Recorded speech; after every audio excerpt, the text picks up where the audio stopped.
BJP गाय गंगा पर राजनीति करती है, वोट मांग लेती है, इससे इनका कोई उद्धार नहीं फिर हो रहा है। गंगा पे आ जा।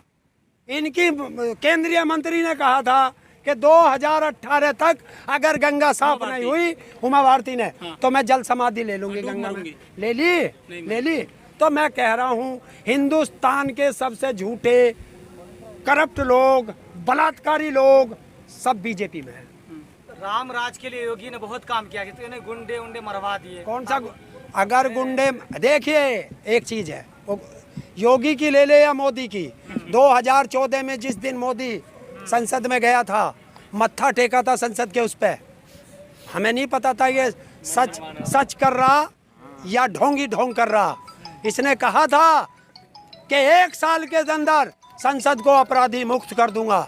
संसद अपराधी मुक्त नहीं हुई, जितने भी देश के गुंडे थे सब संसद में पहुंच गए, अपराधी युक्त हो गए। एक और बताइए, हमारा हिंदुस्तान है, बॉलीवुड है, भोजपुरी वुड है और बंगाली वुड है, फिल्म सब बनता है, तो आज सबसे बड़ा ड्रामेबाज किसे मानते हैं आप? मोदी।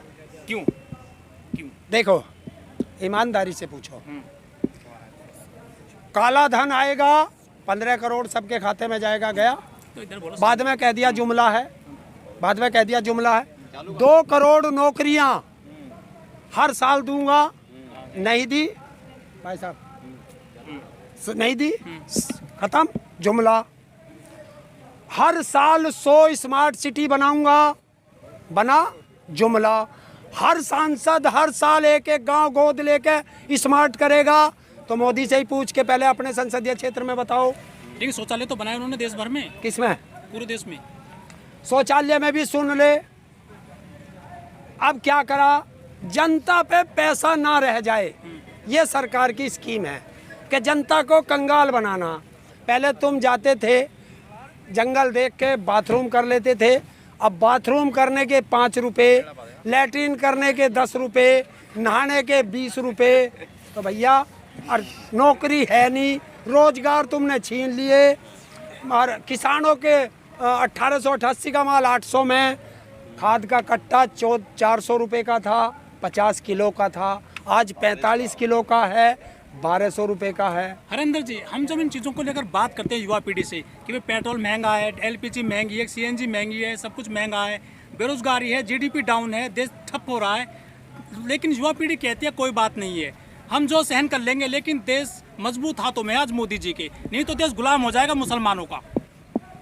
ये एक प्रोपगेंडा होता है कि ये प्रोपगेंडा चलाना।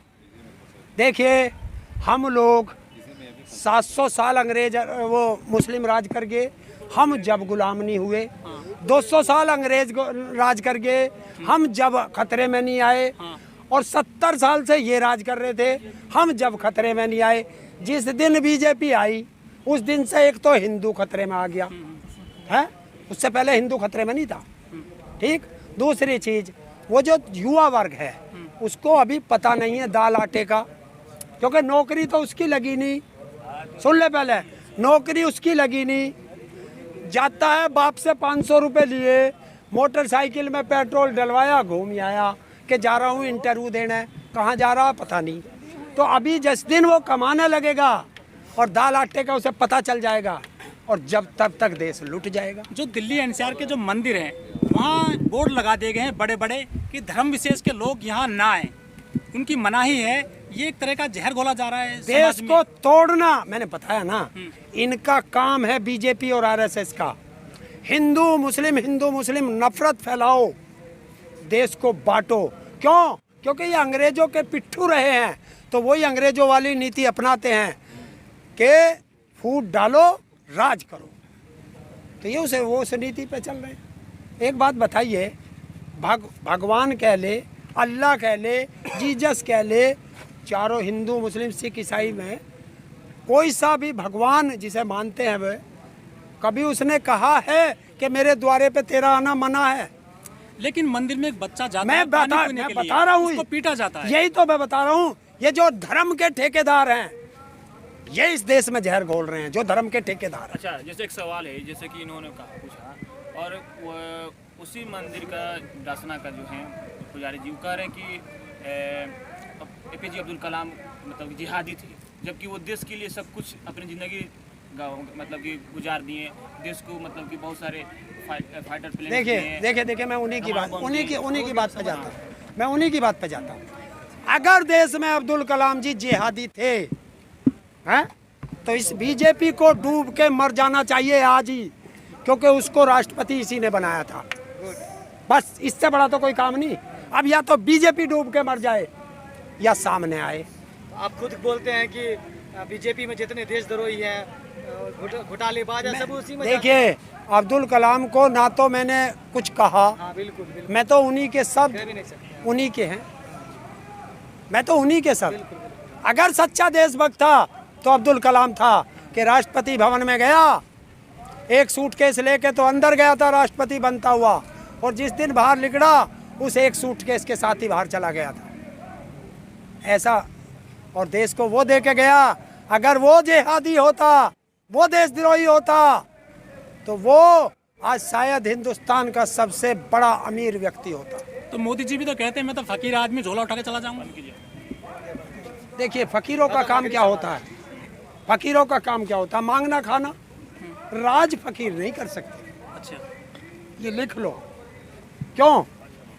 बिल्कुल। अच्छा चलो मोदी जी की बात पे आ जाओ कि मैं तो फकीर हूँ, झोला उठा के चल दूंगा। ये माइक है, अगर ये दूसरी कंपनी का है तो ये तुम्हें क्यों दिया गया? रख रखाव रखोगे, काम चलाओगे, बेच नहीं सकते। तो देश चलाने के लिए दिया था, देश बेचने के लिए नहीं दिया था। क्यों? कि ये परमानेंट राजा नहीं है, 5 साल के लिए भेजा था। हरेंद्र जी सुनिए पहले, और 5 साल में इसे देश क्यों बेच रहा है? इसे बेचने के अधिकार किसने दिया? ये जो सरकारें आती हैं 5 साल के लिए आती हैं, लेकिन ठेके इन्होंने 50-50 साल के लिए दे दिए हैं अडानी अंबानी को। वो हम लोगों की गलती है सब, क्योंकि हम लोग इनको ऐसी छूट दे रहे हैं। अच्छा, मोदी जी बांग्लादेश जाते हैं, वहाँ बड़े पैमाने पर उनका विरोध होता है और 5 लोगों की जान चली जाती है पुलिस से झड़प में, बलवाइयों से। ये क्या मोदी जी का विरोध देश में भी होता है, विदेश में भी हो रहा है? देखिए काट की हांडी एक बार चल, और ये पैसे दे दे के विदेशों में अपने आदमी भेज भेज के और अपनी मोदी करके डंका बजवा चुका है। लेकिन अब देश की जनता, हर देश की जनता समझ चुकी है, तो जितना डंका बजा है उतना डंडा भी बजेगा। ये